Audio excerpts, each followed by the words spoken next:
민주당 이재명 대선 후보의 HMM 부산 이전 공약이 철회될 수 있다는 언론의 보도가 나온 지난 밤새 정치권이 들썩였습니다.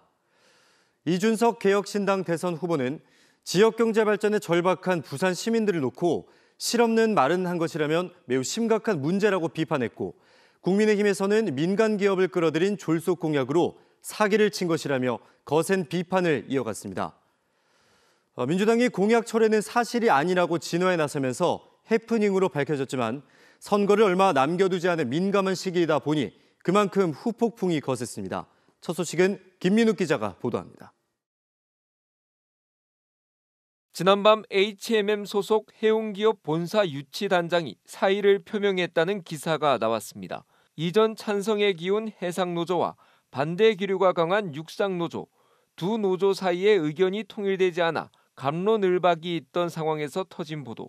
이에 이재명 민주당 후보가 반발 기류의 공약을 철회한 것 아니냐는 말로 번졌습니다. 이준석 개혁신당 대선 후보는 부산 시민을 놓고 희연, 즉 실없는 말을 한 것이라면 매우 심각한 문제라고 민주당을 겨냥했습니다. 국민의힘에서도 민간 기업을 끌어들인 졸속 공약으로 사기를 친 것이라며 이재명 후보를 몰아세웠습니다. HMM은 민간 기업입니다. 특히나 노조와 사 모두가 부산 이전에 대해서 반대하고 있는 입장에서 민간 기업을 팔을 비틀어서 부산으로 내려보내는 것이 과연 타당한지 그 부분에 대해서는 저희도 의문을 가지고 있고요. 하지만 추진 단장인 HMM 해상노조위원장이 단장직을 사퇴한 사실이 없다고 밝힌 데다 민주당도 HMM 부산 이전 공약을 철회한 적이 없다며 불을 껐습니다. 민주당에서 HMM 본사 부산 이전 추진 계획을 철회한 바도 없고 추진 단장인 노조위원장이 자진 사퇴한 바도 없습니다. 변동 없이 계속해서 쭉 잘 추진되고 있다라는 말씀을 드리겠습니다. 이재명 후보가 지난 14일 HMM 부산 이전을 공약한 직후부터 논란은 이어지고 있습니다. 직원들이 이전에 동의했다 했지만 육상노조에서는 이전에 동의한 적 없다고 반박에 나선 때문입니다. 국내 최대 해운사다 보니 부산에 이전하면 파급력이 클 것으로 보이지만 지키지 못할 공약으로 드러날 경우 큰 역풍을 맞을 수도 있는 변수다 보니 정치권의 공방이 뜨겁습니다. 대선이 얼마 남지 않은 민감한 시기인 만큼 HMM 부산 이전을 둘러싼 정치권의 공방은 한동안 계속될 것으로 보입니다. KNN 김민욱입니다. 네, 23만 거제 시민 모두에게 20만 원의 민생회복 지원금을 지급하겠다는 게 변광용 거제시장의 1호 공약이었습니다.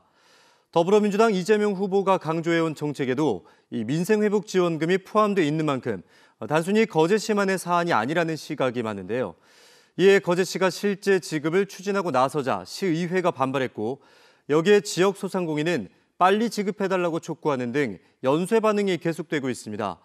오늘 시의회 임시회에서 일단 조례는 과반의 문턱을 넘지 못해 부결됐지만 앞으로도 줄다리기가 계속될 전망입니다. 최한서 기자가 취재했습니다. 거제 시민들에게 민생 회복 지원금을 지급하겠다는 조례안은 본회의에 앞서 열린 상임위 심의를 넘지 못했습니다.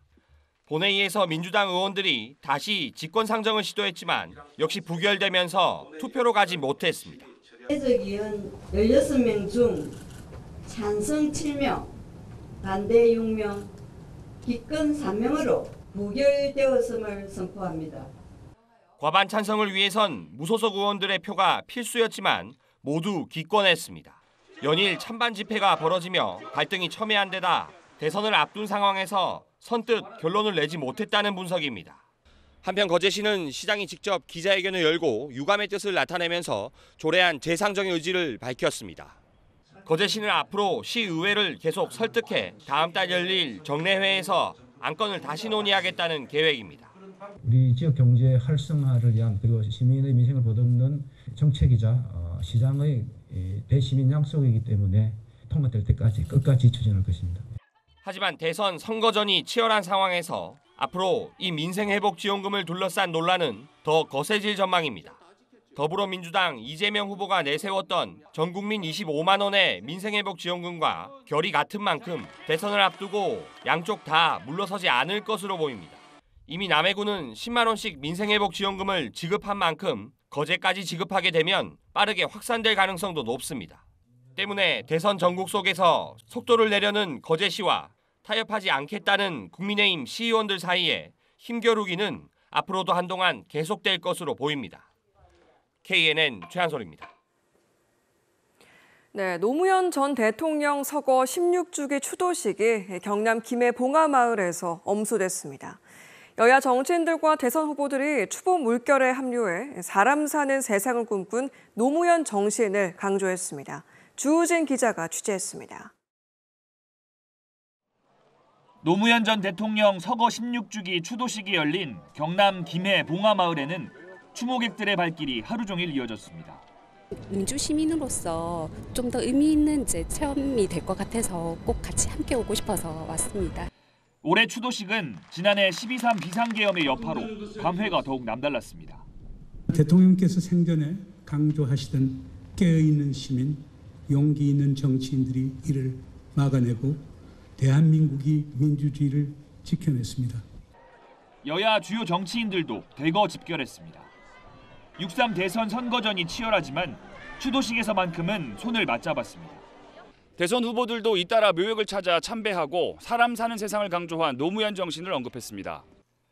후보 선출 뒤 처음 문재인 전 대통령과도 만난 이재명 더불어민주당 대선 후보는 노무현의 꿈을 이어받아 진짜 대한민국을 만들겠다고 밝혔습니다.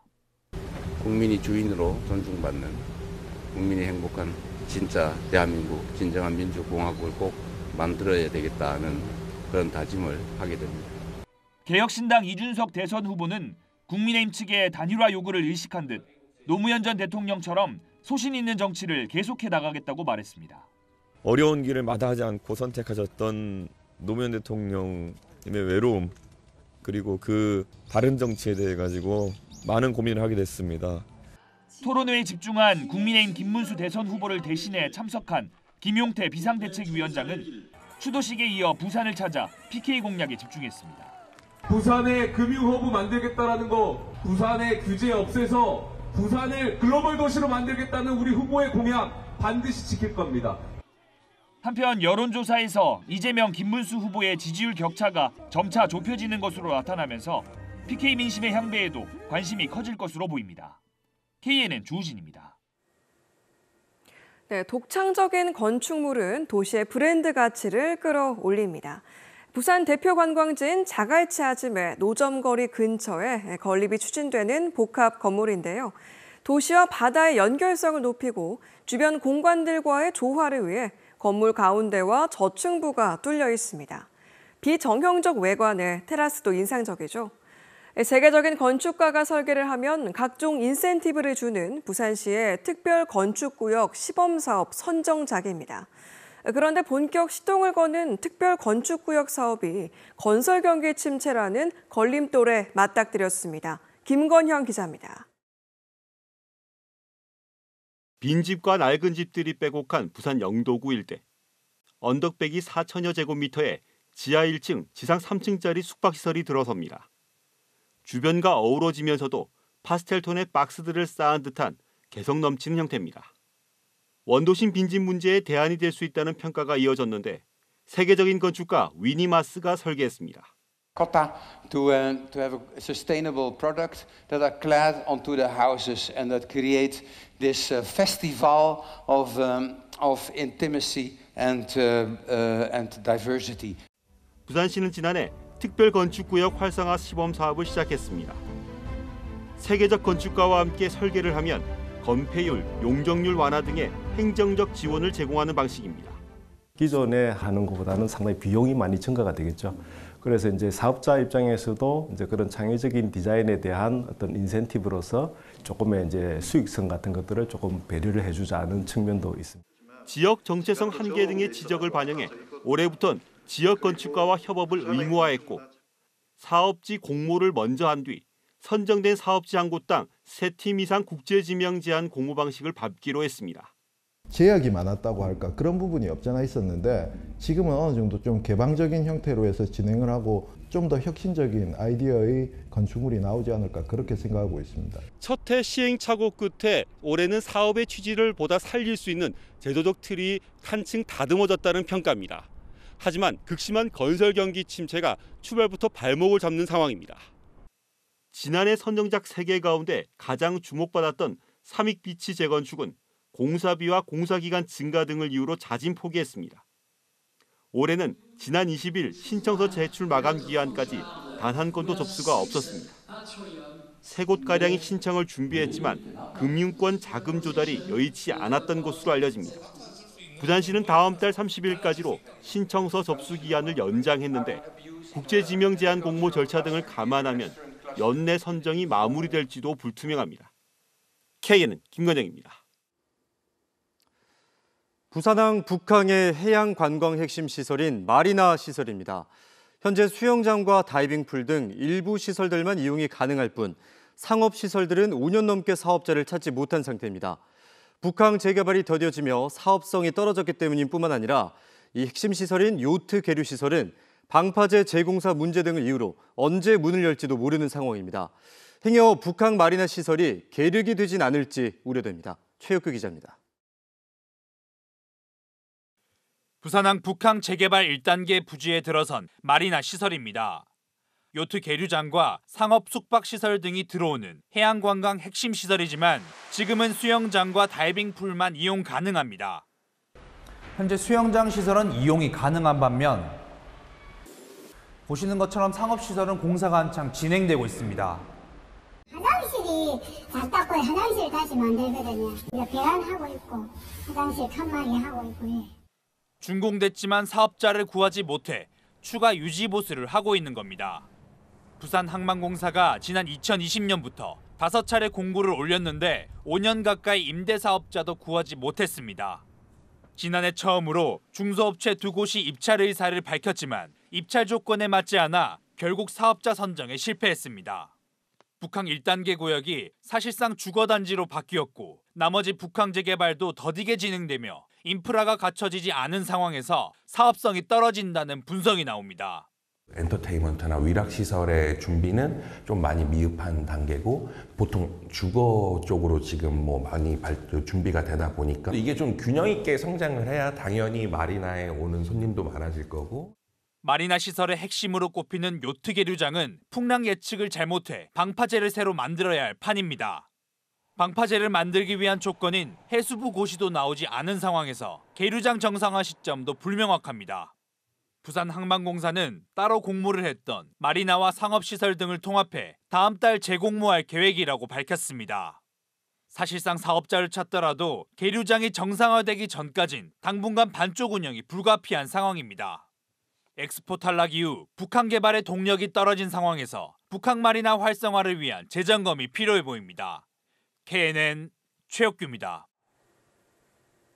네, 오늘 낮 12시쯤 남해군 서면의 한 저수지에서 승용차가 안전 펜스를 들이받고 추락하면서 차량에 타고 있던 60대 자매 2명이 심정지 상태로 발견됐습니다. 경찰은 사고 당시 블랙박스 영상과 목격자 진술을 토대로 정확한 사고 원인을 조사하고 있습니다. 울산으로 홈 경기를 옮겼던 NC 다이노스가 오는 30일 한화 이글스와의 홈 경기를 창원 NC파크에서 개최하겠다고 밝히며 공식 재개장을 선언했습니다. NC 측은 당초 6월 말까지 울산 문수 야구장을 임시 홈구장으로 사용할 예정이었지만 경남 팬들과 창원시의 적극적인 요청을 반영해 조기에 창원 NC파크를 재개장하기로 결정했습니다. 이에 따라 NC는 한화 이글스와의 경기를 앞서 27일과 28일 창원 NC파크에서 KBO 퓨처스리그 롯데 자이언츠와의 2연전을 진행하며 구장 상황을 점검할 예정입니다. 다음 소식입니다. 부산교통공사가 내년 하반기 개통 예정인 양산도시철도에 대한 운영사 입찰에 들어가지 않기로 결정했습니다. 교통공사 측은 예상 운영 비용이 양산시 지원금인 168억 원을 훌쩍 넘을 것으로 보여 입찰을 포기했다고 밝혔습니다. 현재 양산도시철도 운영사 입찰에는 수도권에 있는 2곳의 운영사가 입찰에 뛰어든 것으로 전해지고 있습니다. 오늘 오후 1시 반쯤 부산 기장군 정관읍의 한 공사 현장에서 50톤 크레인이 중심을 잃고 넘어졌습니다. 이 사고로 인명피해는 없었지만 넘어진 크레인과 부딪혀 건물의 일부가 파손됐습니다. 경찰은 에어컨 실외기를 옮기던 크레인이 옆으로 넘어진 것으로 보고 정확한 사고 경위를 파악하고 있습니다.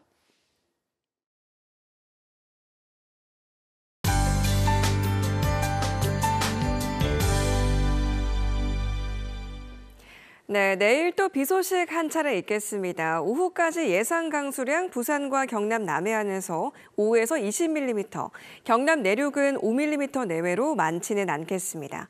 주말 강한 바람 불겠고요. 해상 물결도 매우 높겠습니다. 모레까지 미세먼지 농도 낮아서 호흡기 걱정은 덜겠습니다. 부산권 내일 오늘과 비슷한 기온으로 시작하겠습니다. 대신 낮에는 4에서 5도 정도 떨어져서 다소 쌀쌀하겠습니다. 중부 경남 역시 최저기온 어제와 비슷하겠고요. 한낮 흐린 데다 기온도 어제보다 5도 정도 낮겠습니다. 서부 경남 최저기온 더 떨어지겠고요. 한낮도 최고 20도를 넘지 않겠습니다. 큰 일교차에 감기나 혈압 관리 신경 쓰시길 바랍니다. 다음 주 평일에는 대체로 맑겠고요. 주말쯤 구름 많아지겠습니다. 낮 최고 기온은 22도에서 25도 정도로 평년 기온과 비슷하겠습니다.